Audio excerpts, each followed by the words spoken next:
can hear the kit perfectly. Oh, perfect. All right, cool. Great. I'm like breaking all the recording rules because the mic is totally not pointing at the kit, but I think it sounds okay. It sounds great. Yeah. Ooh, hang on. Your other microphones aren't feeding into the mix? Yeah, I guess they're not, because my other microphones aren't really, like, there's a kick mic pointed at the kit. But can you hear this? No. Yeah, then you're just hearing this guy.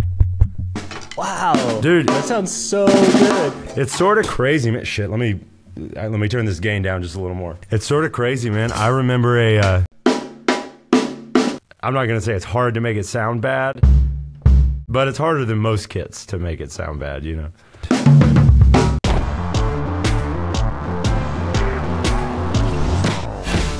Welcome, Kevin, to Mothership Gear. How do you pronounce your last name? I forgot to ask you last time we chatted. Oh man, I appreciate you asking me that. It's just Leon. It's nothing fancy. Leon. There is like a sort of fun story behind that last name, but maybe that's for another type of podcast. No, tell me. I love last names. I think they're super interesting. So I am very proud of my Sicilian heritage. I am 100% Sicilian on both sides. I ended up with the last name Leon, but the other names in my family are Piliteri, Saladino, and Guercio, and Leon was shortened from Galliano when they came over to Ellis Island, and it just sort of stuck. No way. That's awesome. So it's Italian roots then. Yeah. Have you gone to Italy? Have you visited? Yeah, me and my wife actually got to visit Sicily, which is where both sides of my family are from. And it was crazy, man. We got to visit this little town called Cefalù, which is now like a big tourist town.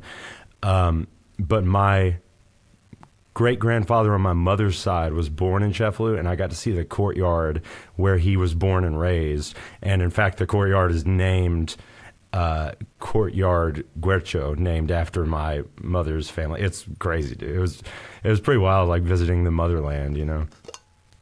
That's awesome. Yeah. So my last name is Ildefonso, which is Italian and Spanish and Portuguese, and it's like got roots with all of that. And in where my family lived in, like, I want to say, what would that be, like probably 1908 to like probably 1960. They lived in Colorado, and there was an Italian Alfonso family, and there was a Mexican Alfonso family, and they were friends, and they weren't related to each other. Crazy. But like when I would like dig up family history, I would have to discern if this was like the Italian Alfonsos or the Mexican Alfonsos. But we do have Italian heritage, but it's way less significant than the Spanish and Portuguese. But yeah, I love Italy, and Italian food is like, I mean, Mexicans love Italian food just naturally, but Mo makes really good Italian food. Oh, nice. And yeah, we spent some time in Rome and Tuscany, is that the wine country? And then another area, and it was all awesome. Like the food there was so good. No, it's like a religious experience, man. It's crazy. It really is. Yeah, it's such a cool vibe. And then I wanted to ask you about your nickname on Instagram. You say, "Just call me Dingus." Yeah. What's the story there? I guess, like, I have a really immature sense of humor, and I'm obsessed with Dr. Steve Brule from the Tim and Eric Awesome Show. I don't know if you know who that is. Tim and Eric, is that Eric Andre? No, Eric Heidecker, I think is his last name. But anyways, it's an Adult Swim show, and the show as a whole is cool. It's like total absurdist sketch comedy, basically, but I'm particularly obsessed with Dr. Steve Brule, which, what's his name?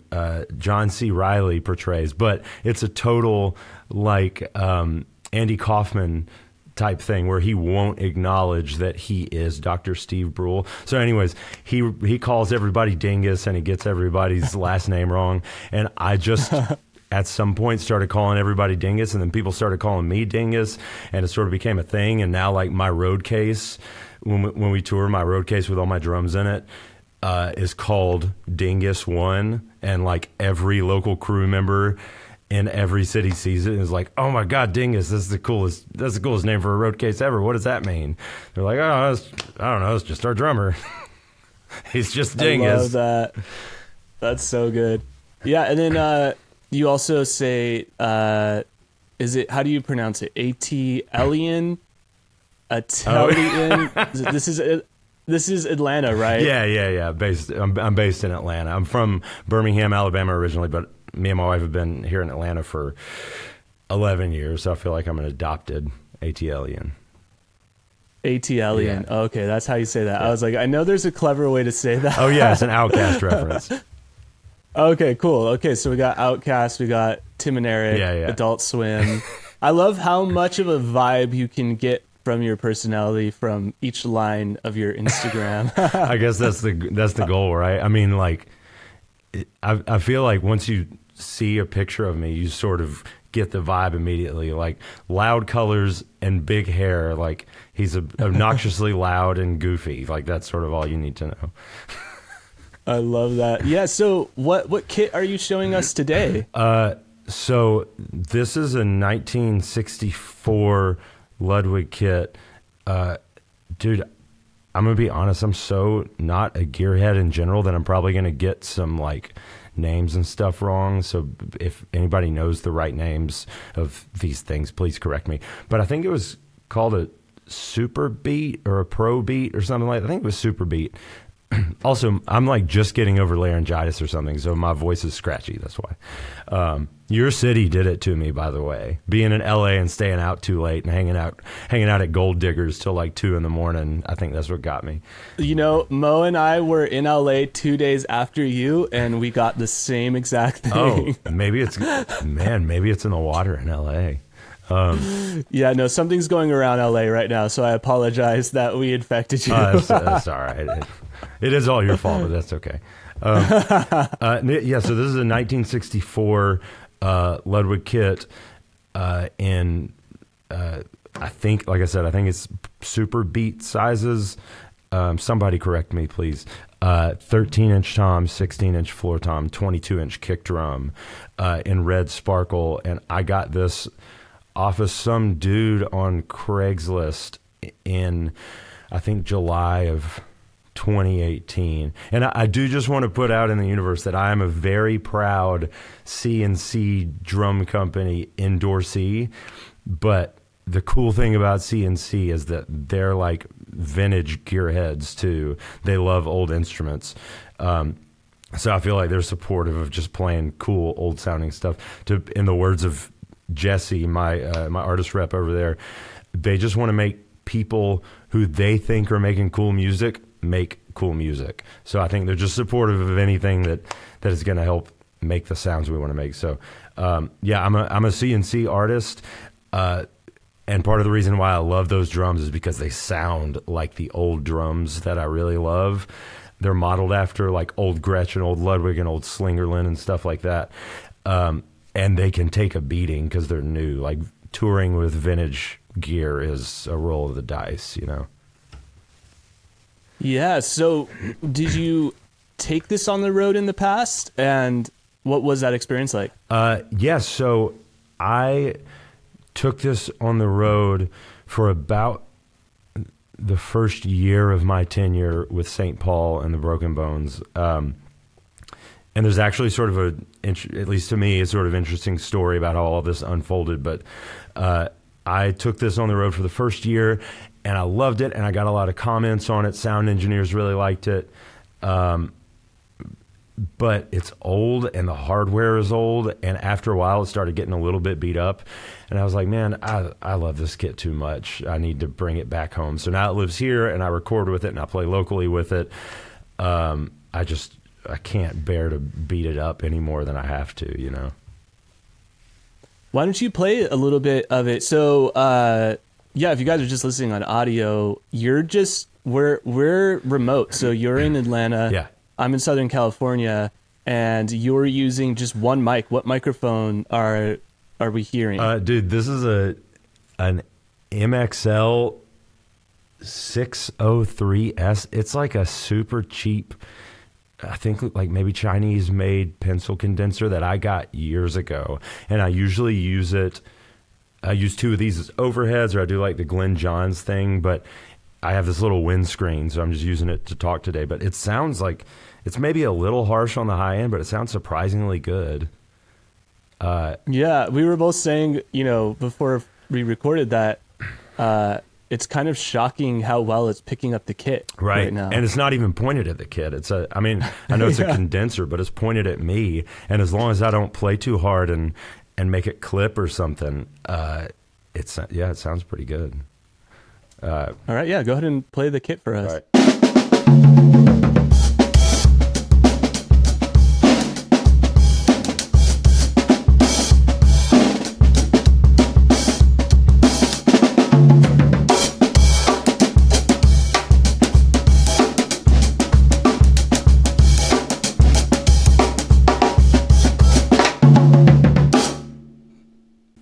Yeah, that sounds great. What are you using for your cymbals and your hi-hat? These are some old 15-inch Zildjian newbies that I got off eBay like forever ago. I like old instruments, man. I like the stuff that's got the dirt and the patina and the beer and the sweat from clubs. I don't know if you can actually hear it, but I think I can hear it. But yeah, these are old Zildjian hi-hats. I didn't even play this thing, but can you hear that? Mm-hmm. This is an Istanbul Agop Mel Lewis 1982 ride, and I love this thing. I use it as like an auxiliary sort of ride with St. Paul. I like put a sizzle chain on it because it's too pretty for me to bring myself to put actual rivets in it. But I put a sizzle chain on it and use it as a ride for like ballads and stuff, because we're a soul band, so we do a lot of ballads. But it also works great as a crash. This thing is, dude, I've recorded so much stuff with this one cymbal: rock stuff, jazz stuff, soul stuff, everything in between. This thing is so versatile. It washes out if you like really lay into it, but as long as you're sort of controlled in how you play it, it's really, really nice, man. And what about drum heads? What are you using on the drums? I don't even know. I'm an Evans artist, and these are all Evans heads. I think this is just an Evans G1. For some reason, I have an Evans G2 on here, and then an Evans G1 on here, and then an Evans, what's it called, like an EQ3 here on the kick drum, which is just like a single ply with a muffle ring around the edge. Yeah, I like simple coated heads because I like drums that sound like they're pulled off of old records, and I don't think back in the day they had like all these fancy muffling systems or anything like that. Right. So I'm of the like Bernard Purdie school, where like I saw in an interview where he was talking about getting his snare sound, and he would just sort of crank it and then like put a wallet or something on it just to deaden it. So I have a little bit of tape on all my drums, just because I like that dead thuddy sound. I like those sounds off the old like soul and R&B and funk records. And then, yeah, so is that what you did tuning-wise with this kit? Is everything, kind of cranked, or what kind of tips and tricks have you picked up along the way with this kit? That's a great question. Full disclosure, like almost everything that I know about music or recording has all been learned by trial and error. Like I have very little schooling when it comes to recording and tuning and stuff like that. Playing's a different story, but yeah, the snare drum and the rack tom are tuned up pretty high. The kick drum is tuned, I don't know, like medium high, but I have you can hear the ring from the tom on there. but I have like a jacket in there. And I stole this from a buddy of mine here in Atlanta, actually. If you sort of tune the batter head of the kick drum up to like medium high-ish, and then muffle it, it's not so attacky or slappy, I guess. And it's a little more of...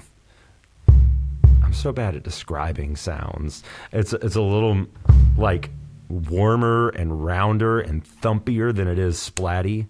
But then like on sort of the opposite end of the spectrum, I didn't quite do it with this one, but I like typically, obviously it depends on the song and the gig, but I really like treating my two toms like two different voices. Like this one is, my rack tom is usually tuned up sort of high, sort of like a Motown thing. And the floor tom is usually tuned pretty low with some muffling on it. I have this towel on here, so that it almost functions like a second kick drum or something like that. Because I don't know, I like to think of the kick drum almost like a percussive choir. I'm sorry, a drum set almost like as a percussive choir. Like there are all these different voices coming together to make one big sound. So I like having a lot of different types of sounds to pull from. Yeah, that's great. Well, then what about preamps, interface? What do you typically use once the microphones capture the kit? Dude, I'm gonna be like exposed as such a fake right now. I have so little gear. I have Scarlett 18i20 or some Focusrite Scarlett 18i20. You know, it's like a cheapo. It's probably $500 or $600 when I bought it. I don't know, 6 or 7 years ago. I have no preamps. I just have a bunch of cheap mics. Preamps are actually the next thing on the list that I want to upgrade, that I want to get. I don't even have preamps right now, so I can't even upgrade them. But yeah, I want to get some preamps. But right now it's literally just a few cheap mics going into a cheap interface going directly into my computer. But I think where my strength lies is just being able to get a good sound out of the instrument. And I'm of the opinion that all the gear in the world isn't going to help you if you can't get a good sound out of your instrument at the source. So like I just try to tune my drums and pick cymbals in a way that I think sounds good and gets the sound that I'm going for. And then I try to usually place mics in a way that's just going to capture the sound naturally. Like I think I mentioned this a minute ago, but I started using the Glyn Johns method a little while ago, and it's just super simple. Like, you know, 2 mics. I'll usually throw up a snare drum mic and a kick drum mic as well, and then I'll just throw a large diaphragm condenser out somewhere in the room just as an option, sort of. But for most of the stuff that I do, most of the music that I make, I'm channeling these old records. And, you know, I'm using digital gear. I wish I had analog gear, but I'm using digital gear trying to get like a really simple analog sound. I don't know if that's even possible, but this is my approximation of it.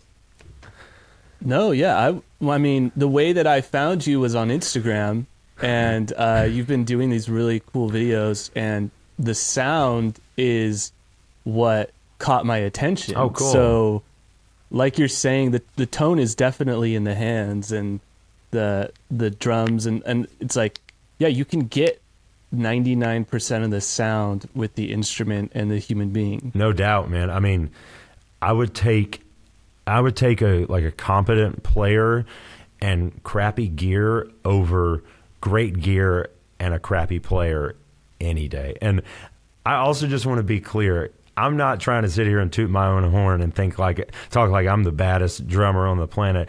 I just know what my strengths are and try to lean into them. Like, I think my strengths are like getting a good sound out of the instrument and making a band sound good. And I know I sort of know my lane, like tone wise and feel wise. I think most of the time, and just try to stay there. And I think that allows me to get some okay sounds with the really limited gear that I have here at home. What about DAW? Are you running into Logic? Are you running into Pro Tools? What are you using when you're capturing the kit at home? Yeah, Logic. I've done a lot of sessions where producers are using Pro Tools, and maybe it's just because I'm lazy, but like I've never learned to use Pro Tools. I'm fairly competent in Logic, at least competent enough to get the sounds that I want to get. And I write music too, so like I can get around using MIDI and recording other instruments here in the house.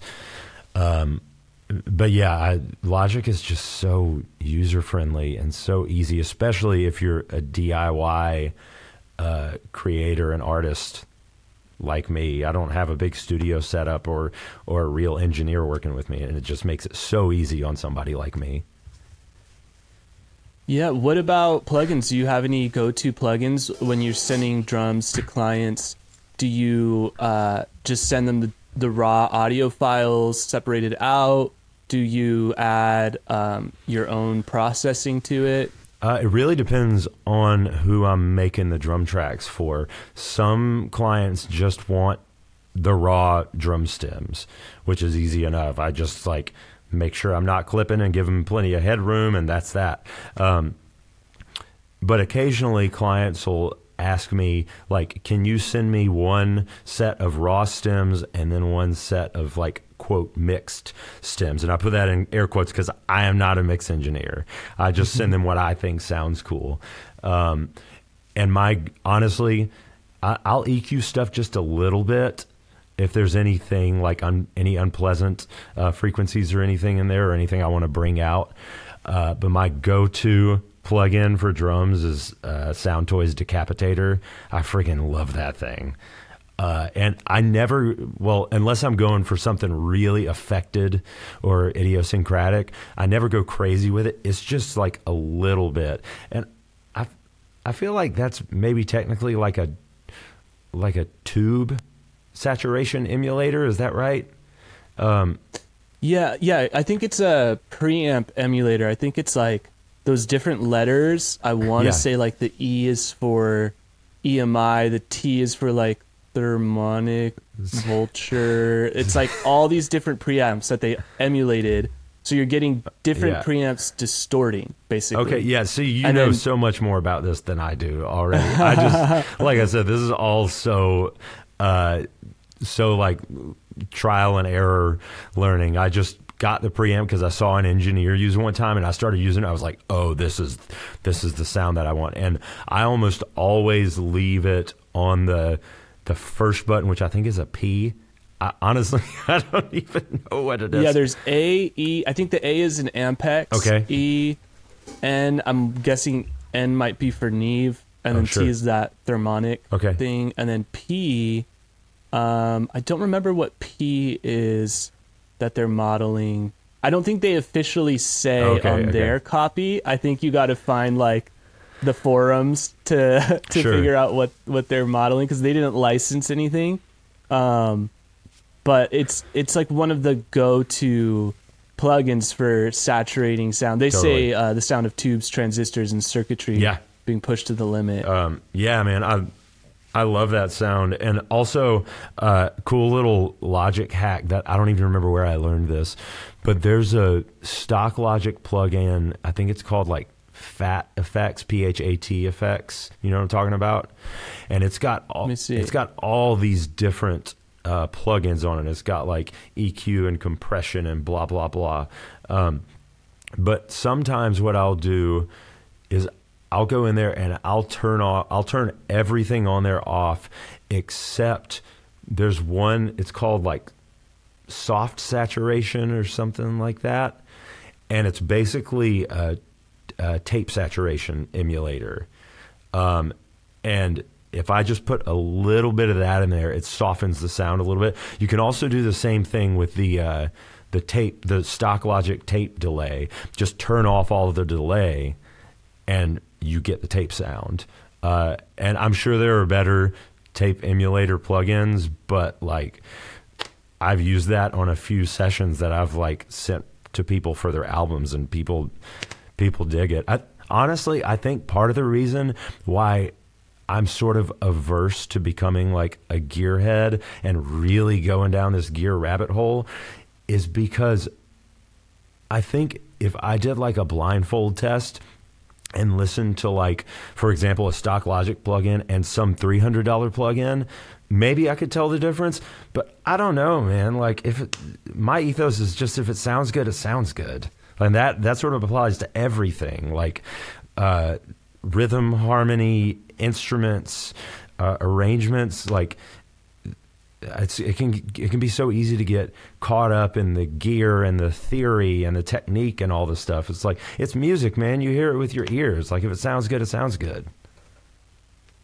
Right. Yeah. And I think, I mean, a lot of big records have been made with Logic stock stuff. I mean, I'm sure even more now than ever as bedroom producing becomes even more popular. But I remember Lily Allen, Greg Kirsten did most of that Lily Allen record with all stock Logic stuff. And it has so much vibe. Like, so another one to throw out there is Overdrive by Logic. It's in the, I want to say it's in like the distortion setting. That's a cool one. If you send like your kick drum to an aux channel and put Overdrive on that and like just boost a little and blend it, it adds so much beefy low end. Totally, yeah. That I can't find other plugins that do that simply and that effectively. It really, like, there's some magical plugins in there. If you're, looking for stuff to play around with. No doubt, man. I also... So I'm going to check out the ones you recommended. Yeah, sorry. I've heard the tape effect trick that you mentioned. Yeah. The chorus is another great one. Ooh. And their amp simulators, like using that as different ways to get like plate reverb or get spring reverbs on stuff. And yeah, all of that. I was actually just about to say, like, I really like using the Logic guitar pedal board and putting drums through there because they have I think it's an Overdrive pedal that I use a good bit. Actually, shameless plug, I put out my first solo EP like everybody else did over the pandemic, and there's this track on there called oh my God, what's it called? C. And the drums on there are super crunchy. And I think the main thing that makes them crunchy is I had like I don't know the PC term for this, the microphone that sits right here, a crotch mic, I guess. I think I had that running through the Logic pedal board with the Overdrive pedal on. And it can be it can be a little harsh on its own, but if it's buried the right way, it can sound really cool. Yeah, and I think that's what's cool about gears. Even though I would say most musicians that I talk to, like, they don't classify them as gear nerds. They all have something in music that they're tactically like really into. Yeah. It's like whether it's the old kits or the old cymbals or finding ways to use cheap mics or finding ways to subvert, plugins using a guitar pedal plugin. It's like everyone is drawn to something. It's just like we all resonate with different things. But at the end of the day, like what you said, as long as it sounds good and we're all vibing to it, how you get there is going to be different for every musician. Yeah, absolutely. What's the name of your project that you released? Oh, my solo thing, it's just under Kevin Leon. It was called The Sense EP, like SENSE. Sick. Yeah, I thought it came out really cool. It was totally a product of being locked up during the pandemic and going stir crazy and feeling manic. And it was actually sort of interesting because during the pandemic, I was writing like nonstop because St. Paul was working on an album. So I was writing a bunch of ideas for us. And then I was writing other stuff. And I was like, don't really know what to do with this other stuff. It's just sitting here. And so then once I saw we were going to be locked down for a while, I was like, oh, maybe I should develop this, and just started, these pieces just sort of started turning into things. And it's cool because it feels like a little bit of a time capsule. Like I didn't journal at all during that time period. I feel like that EP is my journal for what it was like for me being locked in my little bungalow in East Atlanta during 2020. Yeah, I think it forced a lot of musicians out of their comfort zone, and like it kind of served as an unofficial deadline, you know, like, hey, this is going to end eventually. So what do you want to, what experiment do you want to do? Exactly. You know, like what creative opportunity can you turn this into? So that's cool. Yeah. So the audience can check that out, Kevin Leon. And then what about, is there any particular tracks recorded wise that you're really proud of that you want the audience to, if they want to get a feel for you as a drummer and want to listen to some stuff on, you know, Tidal or Apple Music or Spotify? Oh yeah, specifically the drumming part. I would say, I mean, honestly, the last two St. Paul albums I'm really proud of. Oh my God, I'm blanking on it now. Angels in Science Fiction is the most recent one, and then right before that we put out The Alien Coast, and those were both really fun to make, and both like wildly different albums stylistically. I'm pretty proud of my playing on both of those. And then on that there's a bunch of other random projects floating out there, but on my solo EP, I'm proud of all of that. But the two tracks that I would highlight off of that are, there's a really short track right in the middle called Heighten that is supposed to be like a meditative track. It's just drums and drums and synthesizers. And it was funny because I was getting sounds and was like, let me just play and get the sounds and see what it sounds like. And so I just improvised for like a minute and a half on the drums and went back and listened to it. And I was like, okay, it sounds good. Now I'm going to play something. And I couldn't play anything better than that. So that was just the very first thing I played, very stream of consciousness. I really like that one. And then the last track on that EP is called Taste. And the first like 3/4 of it probably are programmed. It's actually like programmed beatboxing that I did, which is an ode to Bjork, like my favorite artist, one of my favorite artists of all time.